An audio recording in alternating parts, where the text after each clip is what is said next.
Hey guys, so today's video we are going to be changing the transmission fluids in this Massey Ferguson 204 forklift with the instant reverse or reverse-o-matic transmission here. We're going to be going over which fluids go in which holes and how much. We're going to play with the throttle linkage a little bit and lube up the mast chains on here. But the big thing is the transmission fluids here and the filter in the bottom of the transmission for the pickup tube, which was very clogged. So those are the things we're going to hit in this video. Alright, I figured I'd show you guys what this fluid looks like real quick. 1 1/8" wrench for this fill plug here. Whoops, that's not good. We'll see if we can get some light in this hole. Alright, well, it's settled, so that doesn't really look that bad as far as I can tell. Let's see if we can focus. There we go. When we drain it out, I bet there's a bunch of water sitting on the bottom. So right now you can see it, it's right there. And the oil looks actually like oil, it's not foamy. It's pretty thin oil. My research told me you should just use automatic transmission fluid. So let's drain it out and see what happens. I'm hoping we get a ton of water coming out. Otherwise, there's other issues that we need to address. When I was looking for drain plugs under here, there's like a bunch of drain plugs. I was pretty surprised. I'll show you. So usually there's just one, right? But we've got a drain plug here, a drain plug here. There's one over there. So we're gonna try taking out this one first. Maybe it's not a drain plug, maybe it's something else. But we're gonna take that out and see what happens.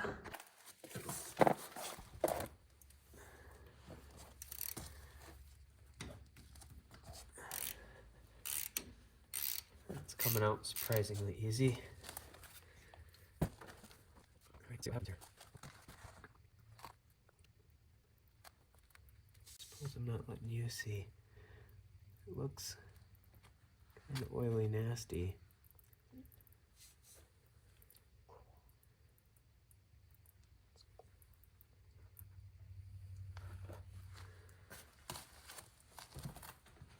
Yeah, it's got a lot of gray look to it.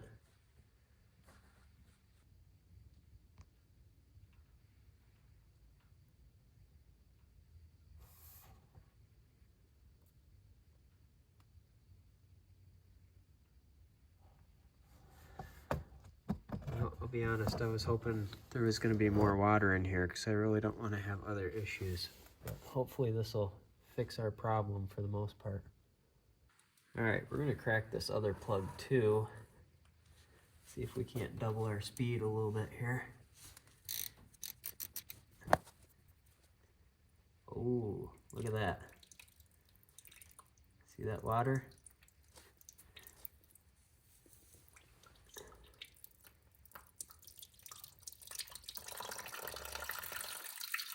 Look at all that water.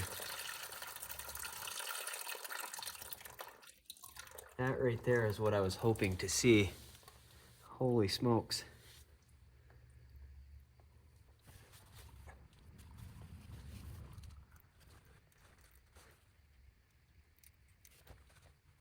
Huh. This is strange. So you can see this one's pretty much done draining. This one's still going. That one had a ton of water. This one didn't have hardly any. So it seems like there's two separate compartments in here.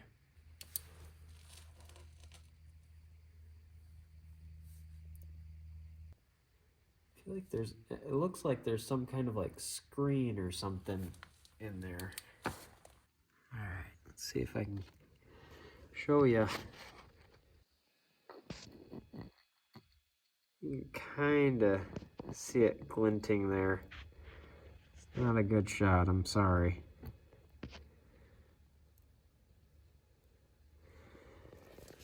Maybe we should drop the pan. All right, well, I'm sitting here thinking, and there's this plug here. And then I was like, you know, on a lot of like old 8Ns and stuff, you fill it from the top up here. And I saw there's that right there. So let's open that and see what's in there. All right, 1/16" for this one. There we go.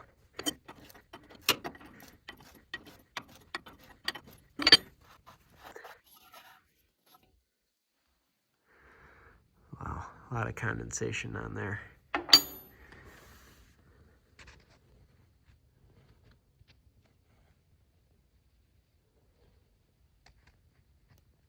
Well, seems to be all one compartment there for as far as gears go.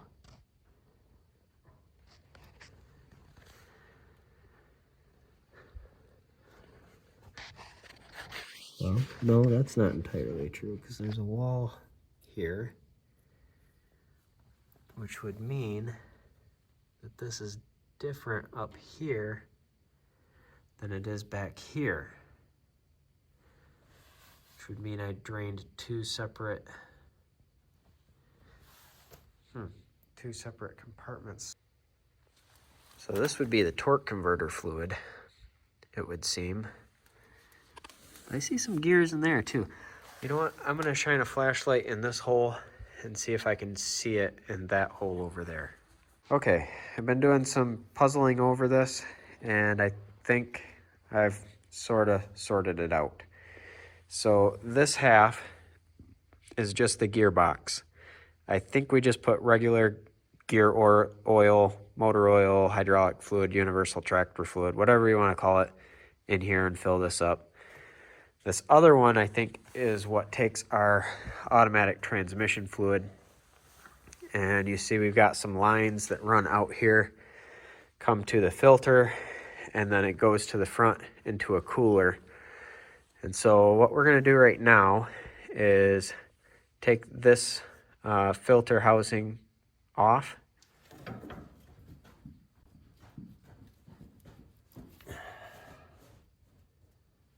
Feel like that's gonna break. It's not. It might bend, but it won't break.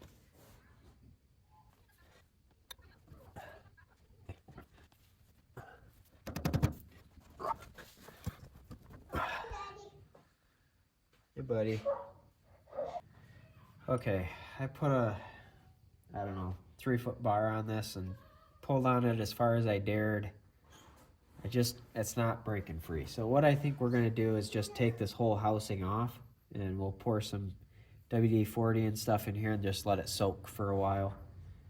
So we're gonna unattach it from the 2 lines here and the 3 bolts holding it on the top.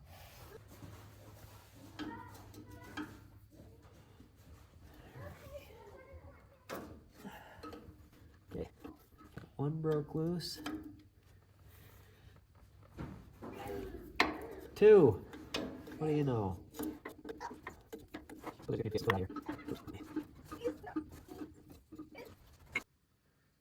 Oh, the camera shut off. I don't know where it got to, but here's where we're at. We got the old filter taken off there, draining all the fluid out, and then we'll take it inside, spray some WD-40 in it, and let it sit for a little while.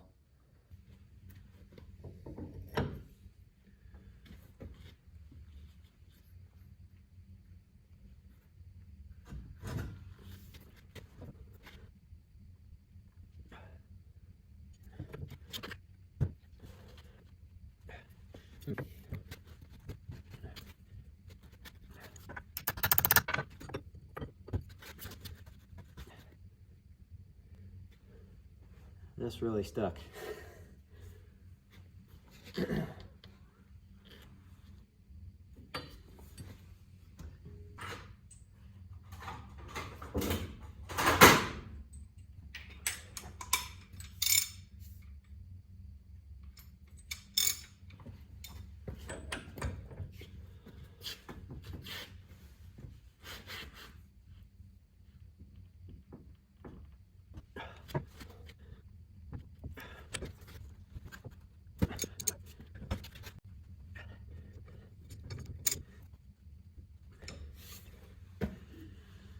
Okay.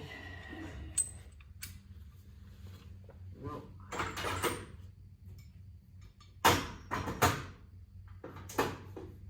we'll just have to let the WD-40 work a little bit longer. Probably get some heat to it. Is really the thing that needs to happen.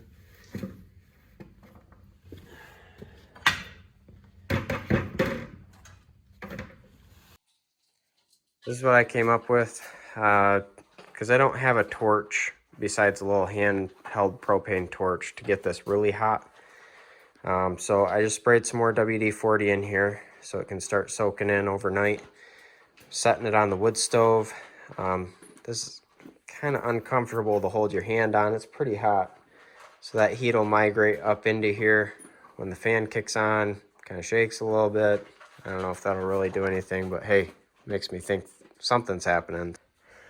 I heated up the bottom section with my little torch as hot as I could get it. Well, not as hot as I could get it, but about 180, 170, something like that. Put my gloves on, went out and put this in the snowbank, so this cooled off to about 120. And we're gonna put this cheater bar on here, try to hold it, and see if we can get it to pop loose.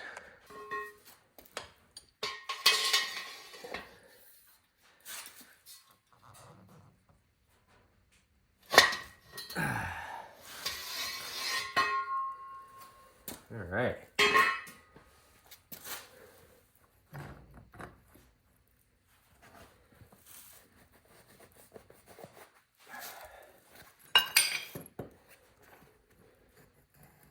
It slides pretty good now that it's free.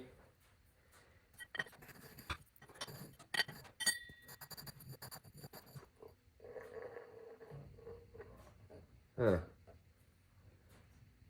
Is that a metal screen? There's an interesting kind of filter there. It almost looks like that's a metal screening filament in there. Let's clean this off and see if we can find a part number or something, because I did not get a filter like this.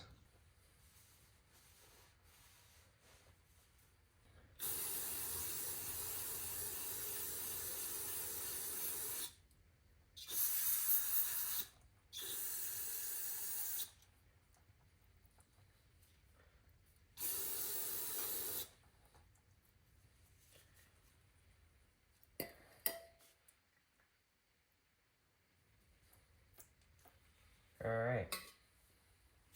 You know what? Let's just look real quick and see if we did buy a filter that's similar, at least the same shape, even if it's not all metal. This is a Wix number 57120. It's the exact same height. The inner cylinder looks the same. Wish there was a part number on this metal one, but I can't find it. This seems to be the exact same filter size-wise.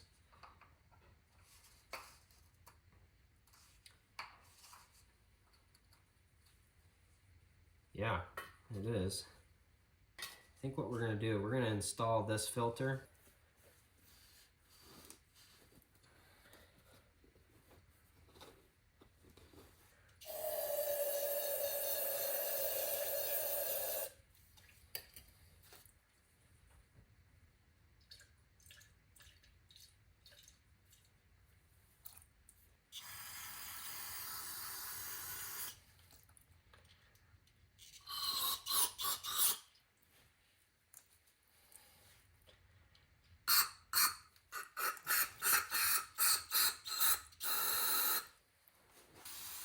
Thought about putting some anti-seize on there. I don't know, usually I put anti-seize on just about everything I put back together that's like a bolt. As long as it's not a head bolt or something, but I don't know, what are you guys' feelings about using anti-seize on something like this? I think we might try it. We're gonna do it. I like it. Okay, so we'll put that in there. Fits nicely. The O-ring back on. If this ends up leaking, it won't be that big of a deal to put a new one back on there. So a little bit of fluid loss, but not a big deal.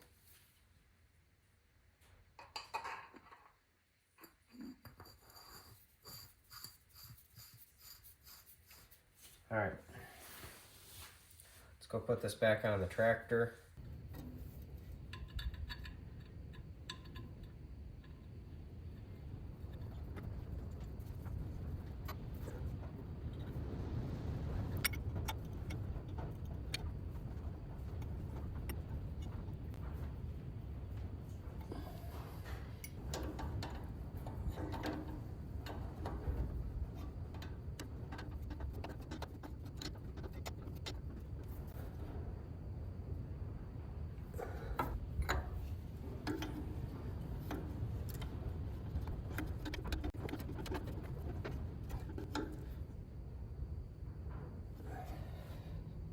Now to the information that I got from the Massey Ferguson dealer.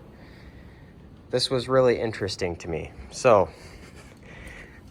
there's a drain plug right there for the rear differential. We've got these two drain plugs over here that we drained out the other day. And then we've got two fill ports that I can find so far. I think there might be something else up in here, but I'm not sure. The dealer told me that there's supposed to be two compartments in here.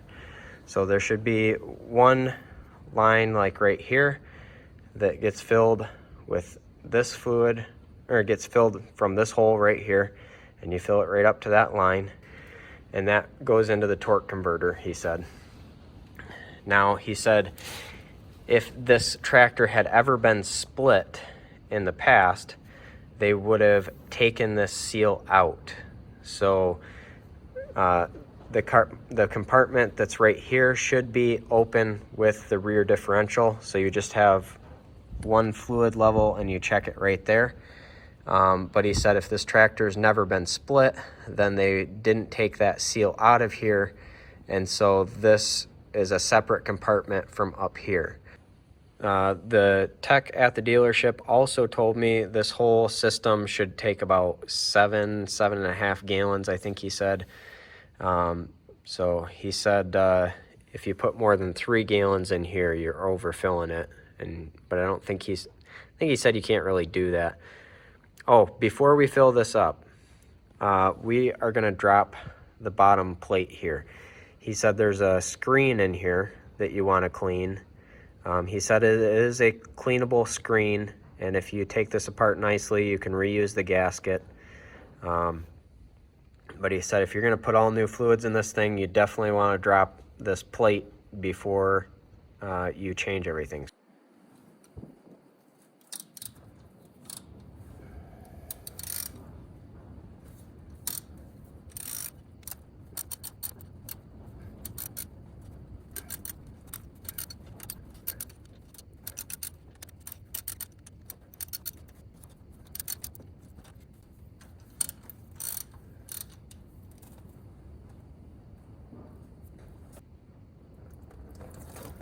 Whoa.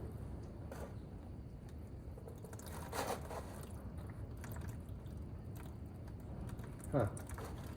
Well, we had this all drained out, but I noticed there was a little bit right there, and so I decided to just take this plug out real quick. Apparently it's not all drained out.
feel it moving. Being really careful, trying not to rip the gasket. See it coming apart, or not coming apart, sticking in a couple different areas.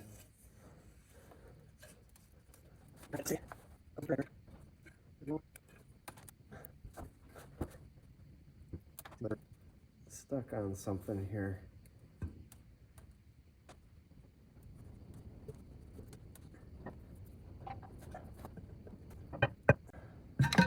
There we go. I'm really glad that tech told me to drop this because that screen is nasty. So you can see all this sludgy stuff in here. Although when I push on that and it's forcing oil up in there, that would lead me to believe there's not very good flow in there, because if you push on this and it's pressurizing that, you know, stuff's not moving through the screen like it should. Oh man, look at all that sludge in there.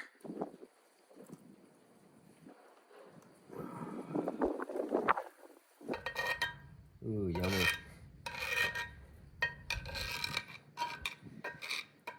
I'm thinking this one can of carb cleaner is not gonna be enough. That's some thick, nasty stuff.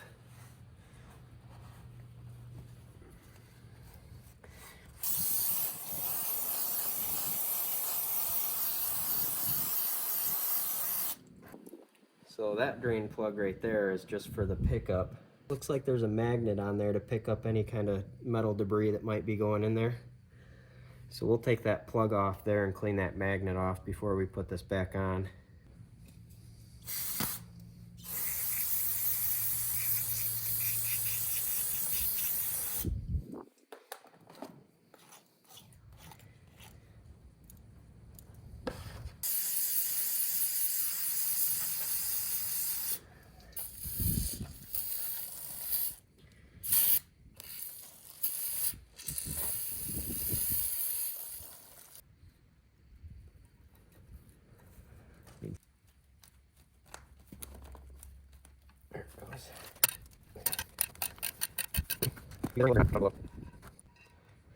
Yeah, that's definitely a magnet on there.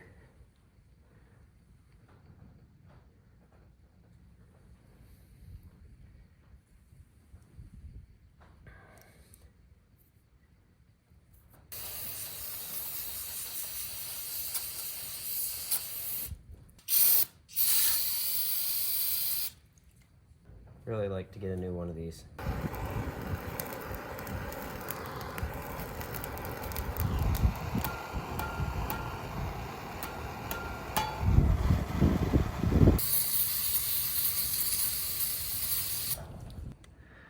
Well guys, I just couldn't bring myself to put that screen back in there. It's too filthy, not cleanable. Should have just thrown it in the trash right at the beginning instead of spending 15 bucks on brake clean or carb cleaner trying to clean it up. I called a couple local dealers. They wanted like 100 bucks with the shipping to ship that thing to my house. That's just too much for me. So I got on Amazon and I found that filter for 50 bucks. I'll have a link to that one down in the description if you happen to need one. Here's our new filter, all the way from England in Devon.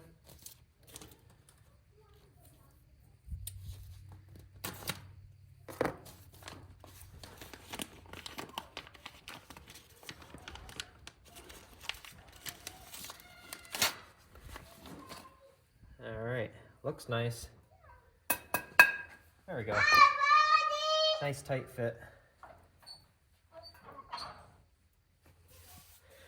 There's like a little round spot that sticks out right here and right here that just needed to tap on it a little bit and it fit in there nicely.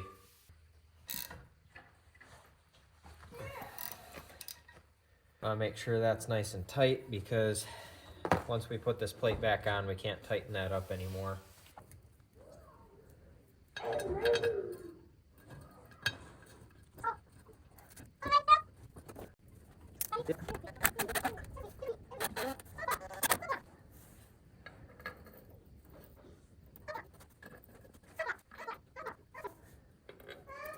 What'd you find?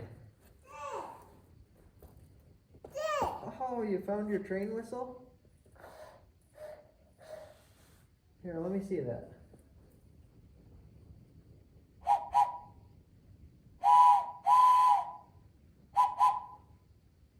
That's cool.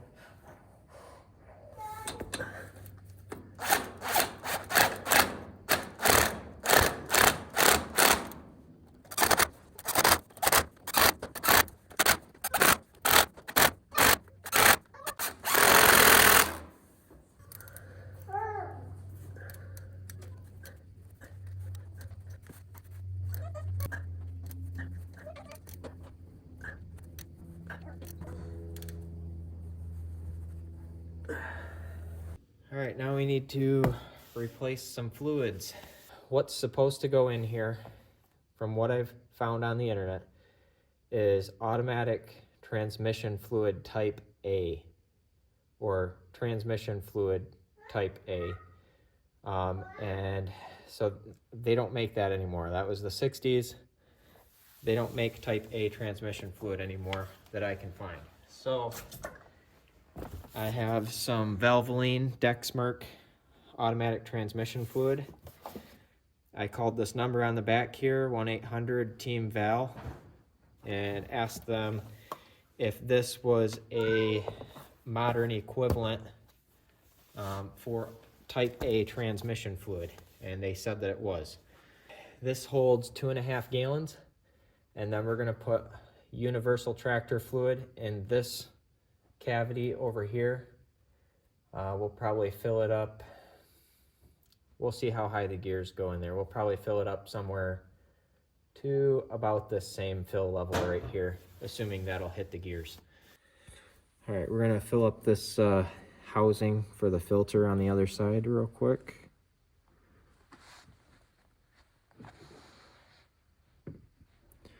Don't need to fill it all the way to the brim, but just getting a good amount of fluid in there.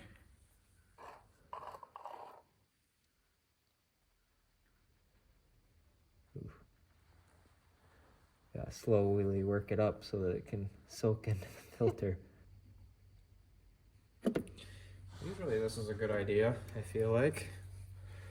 Not working for me today. Usually I pre-fill like all my oil filters on my cars and stuff.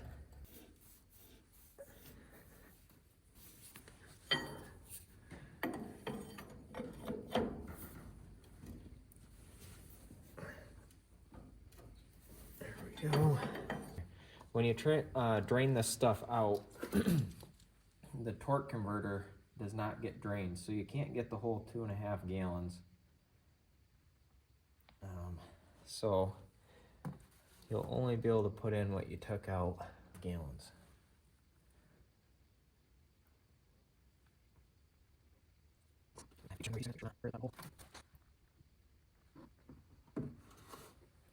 But once we start it, we can probably fill up a bunch of lines and we'll recheck this. We're not going to torque that down because we're going to be taking that off here after we start this back up. Let's put some universal tractor fluid in that section right there.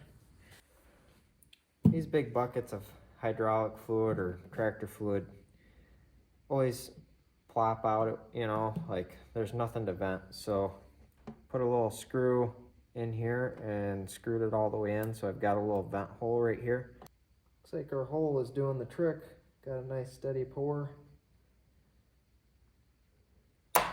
Whoa.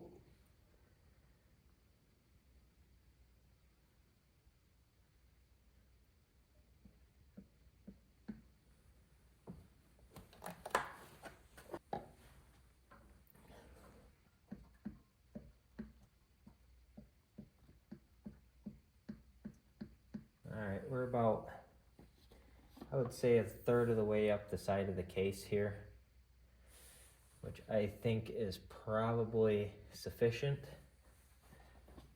It should work through all those gears once we start moving stuff spinning around in there.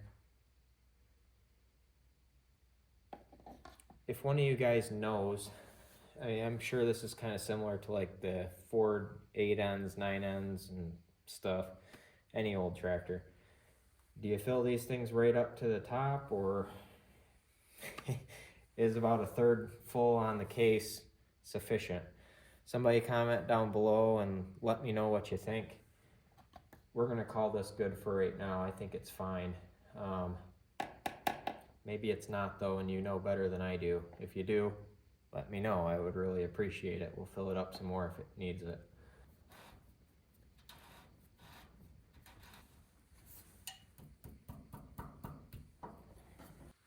So we're gonna tighten this nut a little bit right there. Oh man, that is really loose. 11/16 is the ticket.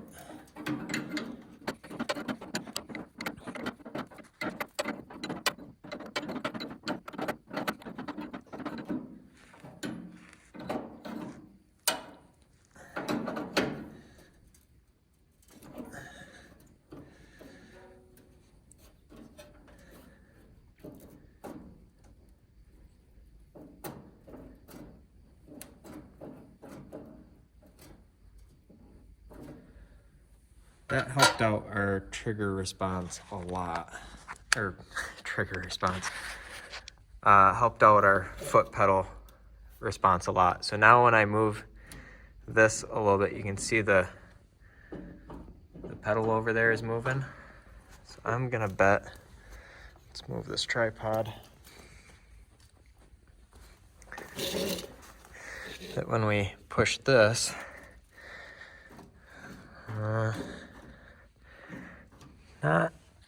not as good as I was hoping. We've still got some linkage play that we need to take out here.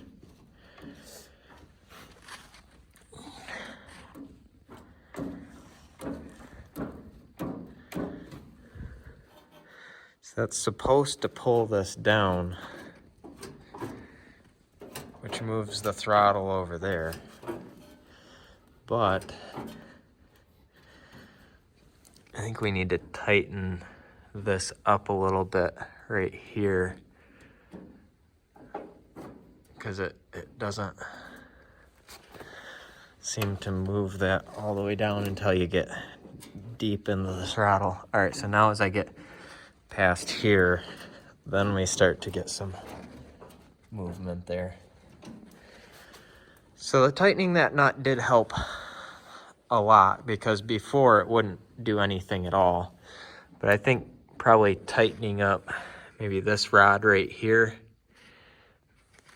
So I think that is right down there. If we tighten that up a little bit, I think we'll get even better throttle response when we push the pedal down. But that's good enough for now.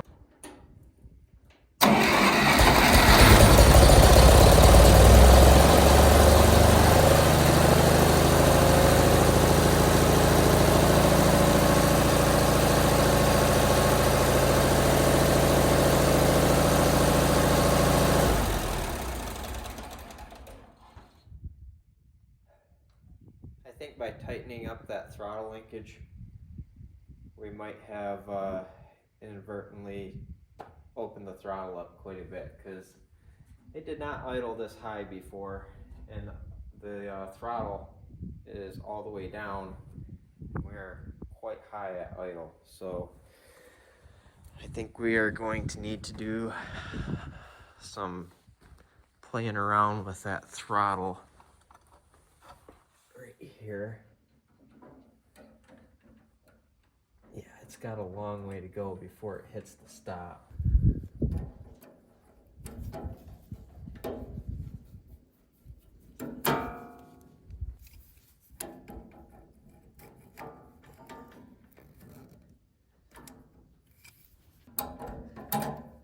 There we go. I'm gonna see if we can take this rod off, which, if I remember right, that pin wasn't in there too hard. We got it. There we go.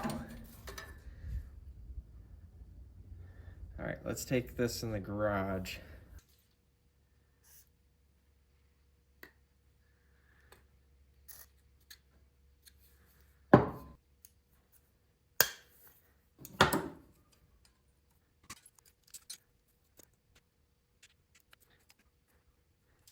I got it wiggling a little bit.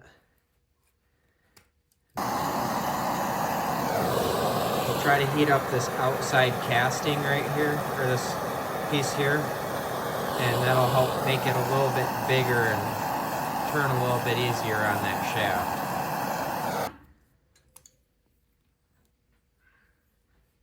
There we go.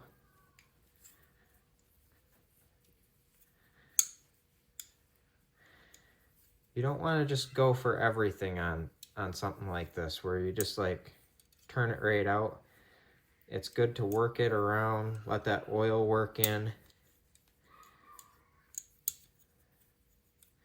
Once it starts sliding easy, then you can twist it off by hand, but you don't want to just go right to twisting because you can snap stuff if something binds up.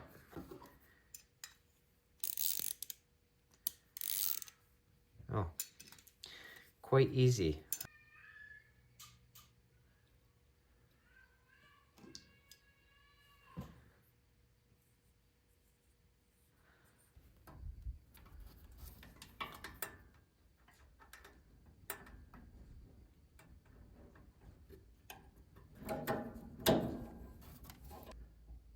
All right, we need to loosen this up a bit.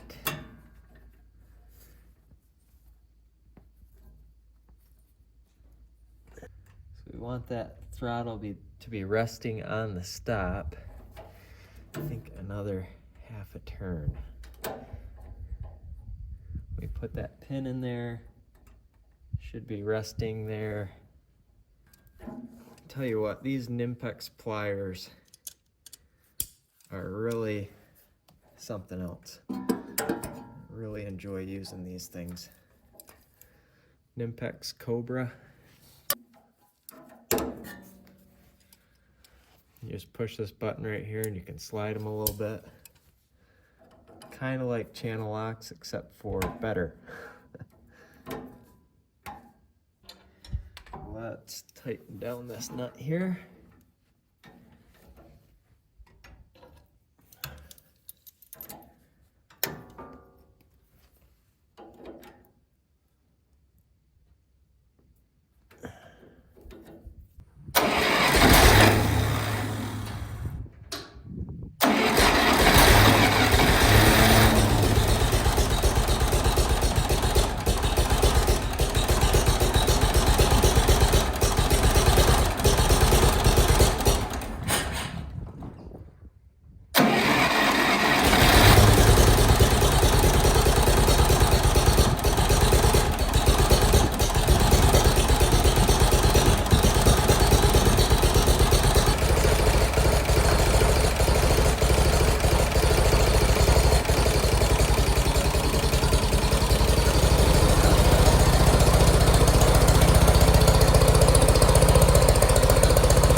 I'm gonna call that a win.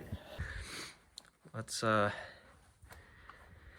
take this plug out and see if we need to put any more oil in here. It is quite low right now.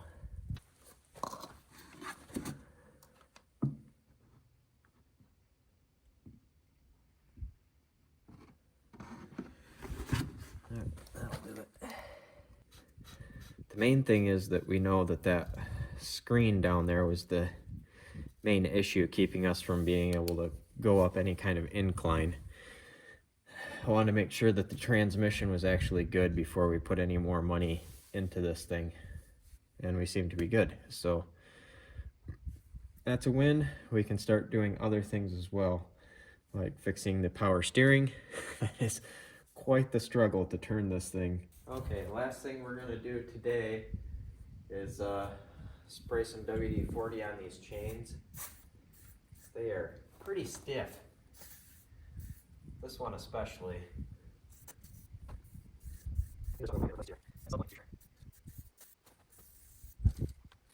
Also need to go through and hit all these zerks with the grease gun before we start using this thing regularly.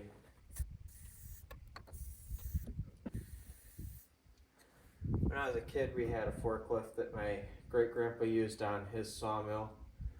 And I can remember as a kid, my dad having this, it had a mason jar on it, but you had like a pump squeeze handle and it would squirt oil out of it. And so you could just put oil in a mason jar and screw that top on and oil stuff.